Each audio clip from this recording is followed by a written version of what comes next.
നഗരത്തിലെ ലോഡ്ജിൽ യുവതിയെ സുഹൃത്ത് കഴുത്തിൽ ഷോൾ മുറുക്കി കൊലപ്പെടുത്തി. കുണ്ടറ കൊല്ലം സ്വദേശി അഖിലയാണ് കൊല്ലപ്പെട്ടത്. സുഹൃത്തായ നേര്യമംഗലം സ്വദേശി ബിനുവിനെ പോലീസ് കസ്റ്റഡിയിലെടുത്തു. ആലുവ നഗരത്തിൽ തോട്ടുങ്കൽ ലോഡ്ജിലാണ് അർദ്ധരാത്രിയോടെ സംഭവമുണ്ടായത്.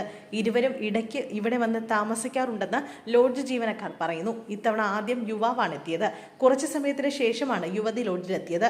മുറിയിൽ വെച്ച് ഇരുവരും തമ്മിൽ വഴക്കുണ്ടാക്കുകയും യുവതിയെ കൊലപ്പെടുത്തുകയുമായിരുന്നു. വിവാഹം കഴിക്കണമെന്ന് യുവതി ആവശ്യപ്പെട്ടതാണ് വഴക്കുണ്ടാവാൻ കാരണമെന്നാണ് യുവാവ് പറയുന്നത്.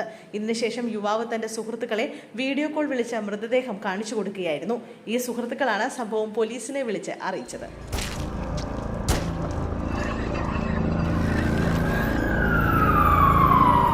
ടച്ചിങ്സ് നൽകിയില്ലെന്നാരോപിച്ച തർക്കം, ബാർ ജീവനക്കാരനെ കുത്തിക്കൊന്നു.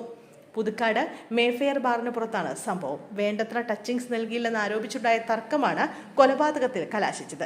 എരുമപ്പെട്ടി സ്വദേശി ഹേമചന്ദ്രനാണ് കൊല്ലപ്പെട്ടത്. സംഭവത്തിൽ അളഗപ്പ നഗർ സ്വദേശി ഫിജോ ജോണിനെ അറസ്റ്റ് ചെയ്തു. കൊച്ചിയിലെ സെക്യൂരിറ്റി ജീവനക്കാരനാണ് പ്രതി. ബാറിലെ വാക്കുതർക്കത്തിനും കയ്യാങ്കളിക്കും പിന്നാലെ ബാറിൽ നിന്നും പുറത്തിറങ്ങി പ്രതി കത്തിയുമായി തിരിച്ചു വരികയായിരുന്നു. രാത്രി 11:30 ഭക്ഷണം കഴിക്കാൻ ഹേമചന്ദ്രൻ പുറത്തുപോയപ്പോഴാണ് കൊലപാതകം നടന്നത്.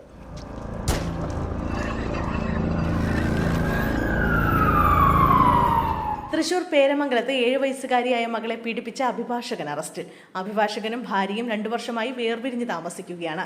കോടതി ഉത്തരവ് പ്രകാരം അച്ഛൻ ഞായറാഴ്ചകളിൽ കുട്ടിയെ കൂട്ടിക്കൊണ്ടുപോകുന്ന സമയത്താണ് പീഡനം നടന്നിരുന്നത്. ഒരാൺകുട്ടിയും ഒരു പെൺകുട്ടിയുമാണ് ഇവർക്കുണ്ടായിരുന്നത്.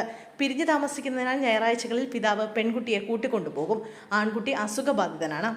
തൃശൂർ മെഡിക്കൽ കോളേജിൽ ചികിത്സയ്ക്ക് പോയ സമയത്ത് ഡോക്ടറോടാണ് പെൺകുട്ടി ഇക്കാര്യം തുറന്നു പറഞ്ഞത്.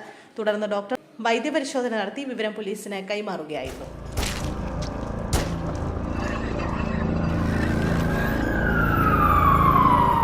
ശീതളപാനീയത്തിൽ ലഹരി നൽകി ബോധം കെടുത്തി പീഡിപ്പിച്ചു. NSU ഒഡീഷ പ്രസിഡന്റ് അറസ്റ്റിൽ. 19-കാരിയെ ബലാത്സംഗം ചെയ്ത കേസിൽ national students union of India Odisha president Udit പ്രധാനെയാണ് പോലീസ് അറസ്റ്റ് ചെയ്തത്. മാർച്ച് 18 രാത്രിയിൽ ശീതളപാനീയത്തിൽ ലഹരി കലർത്തി ബോധം കെടുത്തിയാണ് തന്നെ ബലാത്സംഗം ചെയ്തതെന്ന് പെൺകുട്ടി പരാതിയിൽ ആരോപിച്ചു. മഞ്ചേശ്വറിലെ ഹോട്ടലിൽ വെച്ചാണ് സംഭവം നടന്നതെന്നും പരാതിയിൽ പറയുന്നു. ഭുവനേശ്വറിലെ മാസ്റ്റർ കൗണ്ട് ചൌക്കിൽ സുഹൃത്തുക്കളുമായി കാറിൽ സംസാരിച്ചു കൊണ്ടിരിക്കുമ്പോഴാണ് ഉദിത് പ്രധാൻ പരിചയപ്പെട്ടതെന്ന് പെൺകുട്ടി പറയുന്നു. പിന്നീട് ഹോട്ടലിലേക്ക് കൊണ്ടുപോയി മദ്യം നൽകിയെങ്കിലും നിരസിച്ചു. തുടർന്ന് ഒരു ഗ്ലാസ് ശീതളപാനീയം നൽകിയത് കുടിച്ചപ്പോൾ തലകറക്കം അനുഭവപ്പെട്ടെന്നും ബോധം നഷ്ടപ്പെട്ടുവെന്നും പെൺകുട്ടി പറഞ്ഞു. ബോധം തിരിച്ചു കിട്ടിയപ്പോൾ ഉദിത് പ്രധാൻ എന്റെ അരികിൽ കിടക്കുകയായിരുന്നുവെന്നും ശരീരമാകെ വേദനയായിരുന്നുവെന്നും പരാതിയിൽ പറയുന്നു.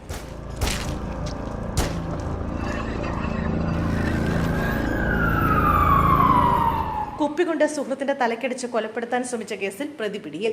അത്താണി കള്ളുഷാപ്പിൽ നിന്ന് കള്ളു കുടിച്ച ശേഷം ബില്ല് കൊടുക്കുന്നതിനെ ചൊല്ലിയുള്ള തർക്കത്തെ തുടർന്നാണ് സുഹൃത്തിനെ കള്ളുകുപ്പികൊണ്ട് തലക്കടിച്ച് കൊലപ്പെടുത്താൻ ശ്രമിച്ചത്. ചേറ്റുപാറ സ്വദേശി 22-കാരൻ അക്ഷയനെയാണ് സുഹൃത്തായ അത്താണി സ്വദേശി 21-കാരൻ ദേവൻ തലക്കടിച്ച് കൊലപ്പെടുത്താൻ ശ്രമിച്ചത്. അക്ഷയും ദേവനും സുഹൃത്തുക്കളും നിരവധി കേസുകളിലെ കൂട്ടുപ്രതികളുമാണ്.